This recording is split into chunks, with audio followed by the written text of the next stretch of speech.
Friends, आज हम जो इम्पोर्टेंट टॉपिक स्टडी करने जा रहे हैं that is electrical energy.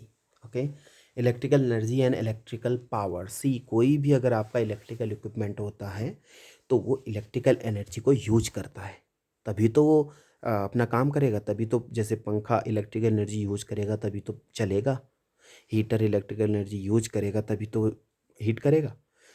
Getting ना? तो कोई भी आपका इलेक्ट्रिकल इक्विपमेंट होता है तो वो इलेक्ट्रिकल एनर्जी को यूज करता है। Getting this? अब इस इलेक्ट्रिकल एनर्जी को हम कैलकुलेट कैसे करें? This is the main question. So we have a formula for this. Formula for finding out the electrical energy is E is equals to E is electrical energy here. So E is equals to V I T. V is potential difference, I is current and T is time. ठीक है? By using this formula we can calculate electrical energy. अब आपको Ohm's law हमें पता है। Ohm's law क्या कहता है? जो वी होता है V is equals to I R होता है। तो in place of V I can write I R. So ये हो जाएगा E is equals to I R into I T. So I and I square हो जाएगा। So E will be I square R T. तो ये second formula बन जाता है। One more formula I can have. अगर मैं इस आई को यहाँ से रिमूव करना चाहूँ तो हमें पता है V is equals to I R. तो आई इज इक्वल टू क्या हो जाएगा? We by are. आई की जगह अगर यहाँ पर वी बाई आर रख रहे तो ये हो जाएगा V square by R square into R T. R से स्क्वायर कैंसिल वन टाइम, तो is equal to V square by R into T. तो वी हैव थ्री फॉर्मूले। अब हमारे पास इलेक्ट्रिक एनर्जी के थ्री फॉर्मूले बन गए। E is equal to V I T initial one, then E is equal to I square R T this one, then E is equal to V square upon R T that is this one. So we have is three फॉर्मूले। किसी को भी आप use कर सकते हैं। अब जो इलेक्ट्रिकल एनर्जी को हम नापते हैं, यूनिट जो इसकी होती है that is joule. SI unit जो होती है इलेक्ट्रिकल एनर्जी वो क्या होती है? जूल होती है। चलिए अब एक हम प्रॉब्लम सॉल्व करते हैं। ओके, देखिए ये कोई एक सर्किट दिया गया आपको जिसमें दो रेसिस्टर्स हैं 4 ओम 2 ओम के। इनको एक 12 वोल्ट की एक सेल से कनेक्ट किया गया है। ठीक है, क्या निकालना है? Find electrical energy spent in 4 ohm resistor in 1 minute. तो 4 ओम के रेसिस्टर में 1 मिनट में कितनी इलेक्ट्रिकल एनर्जी स्पेंट हुई, यूज हुई, उसको हमें निकालना है। ठीक है, तो बच्चों सबसे पहले तो हम इसमें इक्विवेलेंट रेसिस्टेंस निकाल देते हैं इन दोनों का। क्या होगा इक्विवेलेंट रेसिस्टेंस? सीरीज में है तो सीरीज में ऐड हो जाते हैं। तो R equivalent is equals to 4 + 2 means 6 ohm. तो टोटल रेसिस्टेंस कितना निकल गया हमारा? 6 ओम का निकल गया। ठीक है, कितना निकल गया? 6 ओम का रेसिस्टेंस निकल गया। अब हम कैलकुलेट करेंगे कि बैटरी से कितना करंट जा रहा है। बैटरी से कितना करंट जा रहा है? तो करंट के लिए formula V is equals to I R. तो आई इज इक्वल टू क्या हो जाएगा? V by R. तो बैटरी के लिए हम V को क्या लिखते हैं? EMF लिखते हैं बैटरी का। तो I is equal to E by R हो जाएगा। I is equal to E by R. E कितना दिया EMF बैटरी का? 12 वोल्ट। सो ये जगह 12 बाई आर कितना है टोटल रेसिस्टेंस? 6 ओम का। तो I इज इक्वल टू हो जाएगा 12 बाई 6 मीन्स 2 एम्पियर। इसका मतलब बैटरी से कितना करंट फ्लो हो रहा है आपका? 2 एम्पियर का करंट फ्लो हो रहा है। अब बच्चों में इलेक्ट्रिकल एनर्जी निकालनी है। तो इलेक्ट्रिकल एनर्जी के लिए हमारे पास बहुत सारे फॉर्मूले, 3 फॉर्मूले हमने किए थे अभी। तो हम जो फॉर्मूला इसमें यूज करेंगे सेकेंड वाला, फर्स्ट और थर्ड वाला नहीं करेंगे। क्यों? क्योंकि पोटेंशियल जो वी है वो हमें दोनों रेसिस्टर्स का पोटेंशियल अलग अलग होगा। क्यों होगा? क्योंकि ये सीरीज में जुड़े हैं। तो सीरीज में पोटेंशियल अलग होता है, होता नहीं होता है? तो हमें तो 4 ओम के रेसिस्टर का इलेक्ट्रिकल एनर्जी निकालनी है, तो हमें इसका पोटेंशियल अलग से निकालना पड़ेगा। तो इसका मतलब हम कौन सा फॉर्मूला यूज करेंगे इसमें? सेकेंड वाला, आई स्क्वायर आर टी। क्योंकि हमें आई तो पता है, आई तो सेम रहेगा, करंट सीरीज में सेम रहता है दोनों में।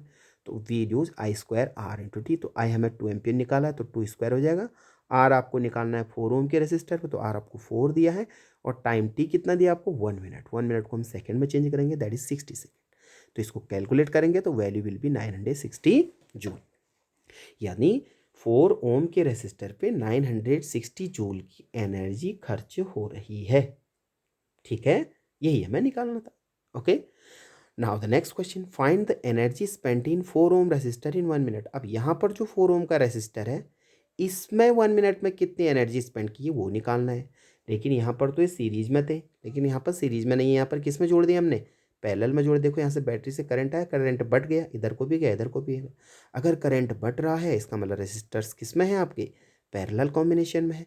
और आपको पता है पैरेलल कॉम्बिनेशन में पोटेंशियल सेम रहता है, इसका भी वी और इसका भी वी आपका एक ही रहेगा। तो हम यहाँ पर ये वाला फॉर्मूला यूज कर सकते हैं। कौन सा वाला? V square by R into T वाला। ठीक है, हमें करंट की जरूरत अभी नहीं पड़ेगी। देखो है ना, करंट तो डिफरेंट होगा तो करंट निकालने की जरूरत नहीं है।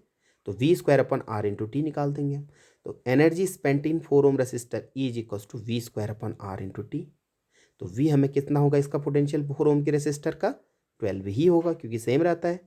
तो 12 का स्क्वायर बाई आर कितना होगा, हमें 4 ओम के रेसिस्टर पे निकालना है तो आर 4 हो जाएगा into time T 1 minute that is 60 second. तो 12 स्क्वायर बाई 4 इंटू 60, इसको कैलकुलेट करेंगे। सो E will B 144 multiply 15 joule, यानी इतनी एनर्जी मल्टीप्लाई कर लो, इतनी एनर्जी हमारी 4 ओम के रेसिस्टर पे स्पेंड होगी।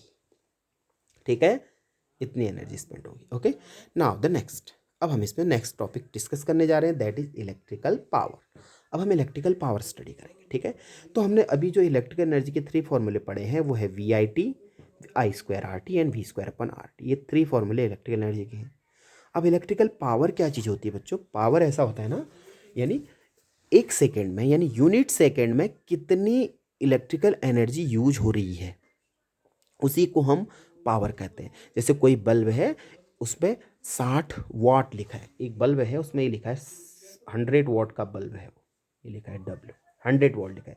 तो इसका मतलब क्या हुआ समझे आप बच्चों? इसका मतलब हुआ कि वो बल्ब जो है एक सेकेंड में 100 जूल की एनर्जी खर्च कर रहा है। समझे आप? वो बल्ब एक सेकेंड में 100 जूल की एनर्जी खर्च कर रहा है, तो उसकी पावर कितनी हो गई? 100 वाट हो गई। पावर की यूनिट क्या होती है? वाट, डब्ल्यू, वाट। ओके, तो पावर कैलकुलेट करते हैं हम वर्क बाय टाइम से। वर्क मीन्स एनर्जी, कितनी एनर्जी यूज हो रही है कितने टाइम में, यानी कितने टाइम में कितने एनर्जी यूज हो रही है, वही हम पावर कहते हैं। ठीक है, तो किसी भी इलेक्ट्रिकल इक्विपमेंट में लिखा है, सपोज आपके पास 60 वाट का बल्ब है, तो इसका मतलब वो बल्ब जो है 1 सेकेंड में 60 जूल की एनर्जी, 60 जूल की एनर्जी खर्च करता है। समझ में आ गई बात? यस।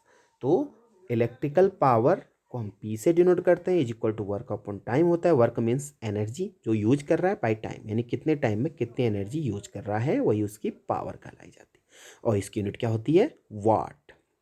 ठीक है, या इसकी यूनिट हम जूल सेकेंड भी लिख सकते हैं, क्योंकि power is equal to E by T है। ई की यूनिट जूल होती है एल की, बाई टाइम की सेकेंड। तो पावर की यूनिट आप लिख सकते हैं जूल पर सेकेंड भी लिख सकते हैं, और जूल पर सेकेंड को ही हम क्या बोलते हैं? वाट भी बोलते हैं। क्या बोलते हैं? वाट भी बोलते हैं। क्लियर है?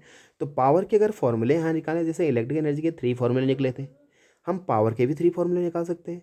क्योंकि अगर P is equals to E by T है ना, तो ई की वैल्यू एक एक करके पुट करते जाओ। पी की जगह अगर वी आई टी रखें तो बाई टी से डिवाइड कर दो, तो टी टी कैंसिल, तो P is equal to V I हो जाएगा। अब ई की जगह आई स्क्वायर आर टी रख दो, टी टी फिर कैंसिल, तो आई स्क्वायर आर हो जाएगा। ऐसे ही P is equal to V square upon R रखेंगे ई की जगह, तो टी टी कैंसिल, तो वी स्क्वायर अपन आर हो जाएगा। सो दीज आर द 3 फॉर्मूले फॉर पावर। तो इन 3 फॉर्मूले से हम पावर भी कैलकुलेट कर सकते हैं। चलिए एक प्रॉब्लम सॉल्व करते हैं। प्रॉब्लम है find power spent in each bulb. यहाँ पे 2 बल्ब लगाए हैं, इन दोनों बल्ब में कितना पावर स्पेंट हो रहा है वो हमें निकालना है। कब? जब इन दोनों बल्ब्स को हमने 220 वोल्ट से जोड़ा है, 220 वोल्ट से पोटेंशियल से जोड़ा है, और इस बल्ब का रेसिस्टेंस आपको 110 ओम दिया है, और इस बल्ब का रेसिस्टेंस भी 110 ओम दिया है। तो सीरीज में हम क्या करते हैं? पहले इक्विवेलेंट रेसिस्टेंस निकाल लेंगे, इक्विवेलेंट रेसिस्टेंस निकाल लेंगे, फिर हम करंट निकाल लेंगे। करंट निकालने के बाद हम इस वाले फॉर्मूले को यूज कर लेंगे। ठीक है ना, क्योंकि पहला और थर्ड वाला तो करेंगे नहीं, क्योंकि पोटेंशियल दोनों बल्ब का अलग रहेगा, सीरीज में है। समझे? तो हम सेकेंड वाला फॉर्मूला यूज कर लेंगे। तो पहले हम क्या निकालेंगे? इक्विवेलेंट रेसिस्टेंस, टोटल रेसिस्टेंस निकाल लेंगे, और फिर करंट निकाल लेंगे। ठीक है, तो चलिए पहले टोटल रेसिस्टेंस निकालते हैं। इक्विवेलेंट टोटल रेसिस्टेंस हो जाएगा R1 प्लस R2, सीरीज में हम ऐड कर लेते हैं दोनों को, R1 R2, तो 110 220 ओम का टोटल रेसिस्टेंस हो जाएगा। और पोटेंशियल कितने का दिया आपको? 220 वोल्ट का दिया। तो करंट इज इक्वल टू क्या होता है? करंट क्या होता है? V by I R, V is equal to I R. तो आई इज इक्वल टू क्या हो जाएगा? V बाई आर हो जाएगा, होगा नहीं होगा? आई इज इक्वल टू हो जाएगा यहाँ से आपका V बाई आर। तो यहाँ से V की वैल्यू कितनी दी आपको? 220 वोल्ट था, और R कितना दिया? R हमारा टोटल कितना निकला है? 220 ओम निकला है। तो आई इज इक्वल टू हो जाएगा 220 बाई 220 मीन्स 1 एम्पियर, यानी जो बल्ब में करंट जा रहा है आपका यहाँ से बैटरी से 1 एम्पियर का करंट दोनों में जा रहा है। अब 1 एम्पियर का करंट जा रहा है, तो हमें पावर निकालनी है दोनों बल्ब की। तो पावर ऑफ फर्स्ट बल्ब निकालेंगे और सेकंड बल्ब, इस फॉर्मूले को यूज करेंगे। Okay, so power of first bulb will be P is equal to I square R. I कितना है? 1 एम्पियर, 1 स्क्वायर इंटू आर कितना है फर्स्ट बल्ब का रेसिस्टेंस? 110 ओम है, मल्टीप्लाई करेंगे यानी 110 वाट। तो फर्स्ट वाले बल्ब की जो पावर है 110 वाट है, ठीक है। ऐसी सेकंड वाले बल्ब की पावर भी निकाल सकते हैं, उसके लिए भी P equals to I square है। आई इसके लिए भी सेम रहेगा, 1 ही रहेगा, क्योंकि सीरीज में करंट सेम रहता है। तो 1 स्क्वायर इंटू 110, इसका भी रेसिस्टेंस 110 दिया था उसने हमें, ये है। तो हमारा P इक्वल्स टू हो जाएगा 1 स्क्वायर इंटू 110, दैट इज 110 वाट। सो दोनों बल्ब का जो पावर है दोनों बल्ब की 110 वाट एंड 110 वाट है। Okay, so thank you, will see you in the next lecture.